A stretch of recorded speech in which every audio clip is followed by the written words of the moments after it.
അത് പങ്കാളിത്തമുള്ളവരാണ് മുഖ്യമന്ത്രി മകളെ കെട്ടിയത്, ഞാൻ സമ്മതിച്ചു. പക്ഷേ ജലീലല്ലേ ഇതിന്റെ നേതാവ്. എന്നിട്ട് വർത്താനം പറയുക. ഒരു സംശയമില്ല, വേറൊന്നും ആലോചിക്കേണ്ട. സ്വർണ്ണക്കള്ളക്കടത്ത്, കള്ളപ്പണ ഇടപാട്, കൊലപാതകം. ഇത് കൊലപാതകം നടന്നിട്ടുണ്ടെന്നാണ് പറഞ്ഞത് നമ്മുടെ ഇവിടെ പറഞ്ഞിരിക്കുന്നത്. നിഷേധിക്കാൻ പറ്റുമോ? ജലീൽ പറഞ്ഞത് കോഴിക്കോട് റിയൽ എസ്റ്റേറ്റ് ബിസിനസ്സുകാരൻ മാമി 1 കൊല്ലമായി കാണാനില്ല, തട്ടിക്കൊണ്ടുപോയി കൊന്നിരിക്കുന്നു എന്നാണ് അയാൾ പറയുന്നത്. ഇത്രയും കാര്യങ്ങൾ അറിയാവുന്ന ഈ അൻവർ എന്തുകൊണ്ടും മിണ്ടാതിരുന്നു ഇത്രയും നാളും? ഈ സ്വർണ്ണക്കള്ളക്കടത്ത് ഉൾപ്പെടെയുള്ള കാര്യങ്ങൾ പിണറായിയോടൊപ്പം നിൽക്കുകയായിരുന്നല്ലോ. ഞാനിതിൽ ആരോപണമായിട്ട് ഉന്നയിച്ച് തിരുവനന്തപുരത്ത്, കോഴിക്കോട്ട്, എറണാകുളത്തും തിരികെ കോട്ടയം നമ്മുടെ പ്രസ് ക്ലബിൽ നടത്തിയ പത്രസമ്മേളനത്തിൽ കണക്കുകൾ ഉദ്ധരിച്ച് ഇത്ര 22 പ്രാവശ്യം സ്വർണ്ണക്കള്ളക്കടത്ത് നടത്തിയതിന്റെ കാര്യം ഞാൻ പറഞ്ഞത്. നിഷേധിക്കാൻ പറ്റുമോ? അപ്പം എന്തുകൊണ്ടാണ് സമയത്തെല്ലാം ഈ അൻവർ പിന്തുണ കൊടുത്തു? പറയണേ അൻവർ. ഇപ്പൊ അൻവർ പറയാണ് കുഴപ്പമായി പോയി, ശരിയല്ല. അതെന്താ അങ്ങനെ പറയുന്നത്? അതായത് ഞാൻ ഇവിടെ പറഞ്ഞ കാര്യം തന്നെ പറയാം.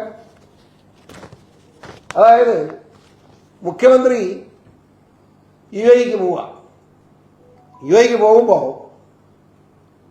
നമ്മുടെ പോയി കഴിഞ്ഞ് വിളിച്ചു പറയുകയാണ്, അങ്ങനെ അദ്ദേഹത്തിന് ഒരു ബഗേജ് മറന്നുപോയി, യുഎഇ നമ്മുടെ നയതന്ത്ര പാഴ്സലായി അവിടെ എത്തിക്കാൻ. ആരാ അവിടെ അന്ന് ഇരിക്കുന്ന യുഎഇ കോൺസുലേറ്റിൽ ഇരിക്കുന്നത്? സ്വപ്ന സുരേഷും അതിന് PR ആയിട്ടൊരു സുഹൃത്തുമാണ്. ഇത് കൊണ്ടുവന്നപ്പോ സ്വപ്ന സുരേഷ് അത് വരവെച്ചു, PROയ്ക്ക് കൊടുത്തു. PRO അത് മുഴുവൻ സ്കാൻ ചെയ്ത്, അത് നിയമമാണ്, അജിത്ത് എന്ന് മറ്റേ ഇടപെടുന്നു. സ്കാൻ ചെയ്തപ്പോ അത് മുഴുവൻ ഡോളറാണ്. ഏത് കേരളത്തിൽ നിന്ന് മുഖ്യമന്ത്രി കൊണ്ടുപോകുന്ന ബഗേജിൽ ഡോളർ കൊണ്ടുപോകാൻ എവിടുന്ന് ഡോളർ? നിയമസഭ NIA കേസെടുത്ത് അകത്തുന്നല്ലേ ഇങ്ങളെ? തിരിച്ചു വരുന്നു, പിന്നീട് താമസിയാതെ ഇങ്ങോട്ട് സ്വർണം വരിക. ഇന്നിങ്ങോട്ട് ബഗേജ് വന്നു, അത് പരിശോധിച്ചപ്പോൾ എന്താ സ്കാൻ ചെയ്തപ്പം സ്വർണ്ണമാണ്. ഇതെവിടെയാണ് കൊടുക്കുന്നത്? അത് മുഴുവൻ ഏറ്റുവാങ്ങിയത് അന്നത്തെ മുഖ്യമന്ത്രിയുടെ സ്പെഷ്യൽ പ്രൈവറ്റ് സെക്രട്ടറി ആയിട്ടുള്ള ശിവശങ്കരനാണ്. അയാളെ അറസ്റ്റ് ചെയ്ത് വേറെ കാര്യം. അയാൾ ഇപ്പം ഇല്ലെന്നുള്ളൂ, ഇപ്പോൾ ഉണ്ട്, എങ്കിലും അയാൾ ഇപ്പോഴും പിണറായിയുടെ ആളാണ്. എങ്ങനെ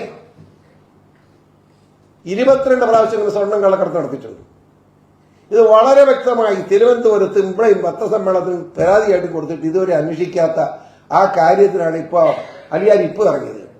ഇതിനെപ്പറ്റി അലിയാരെ പറ്റി എൻ്റെ ഒരു അഭിപ്രായം, അദ്ദേഹം ഇപ്പോ PV അൻവർ നമ്മുടെ KT ജലീലിന്റെ ആളാണല്ലോ, അദ്ദേഹമാണല്ലോ സിനി പ്രവർത്തകനാണല്ലോ ആദ്യം പിന്തുണ കൊടുത്തു. പിന്നെ പിന്തുണ കൊടുത്ത് നമ്മുടെ കൊടുവള്ളി മുൻ MLA കാരാട്ട് റസാഖാണ്. അതാണ് ഞാൻ പറഞ്ഞത്, ഇത് പൊളിറ്റിക്കൽ ഇസ്ലാമിന്റെ ഭാഗമാണ്, മുസ്ലിം ഭീകരതയുടെ ഭാഗമാണ്. ഇപ്പോ ഈ കേസിന് എന്താ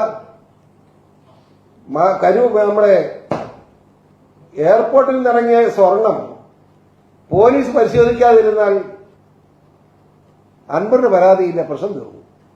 അതിന് മുഖ്യമന്ത്രി കൂട്ടുനിന്നില്ല. അതാണ് ഇപ്പൊ പരാതി മുഖ്യമന്ത്രിയെ പറ്റി.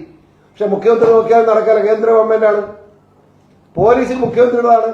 പക്ഷെ മുഖ്യമന്ത്രിക്ക് മുന്നോട്ട് പോകാൻ കഴിയാത്ത സാഹചര്യം ഉണ്ടായിട്ടുണ്ട്.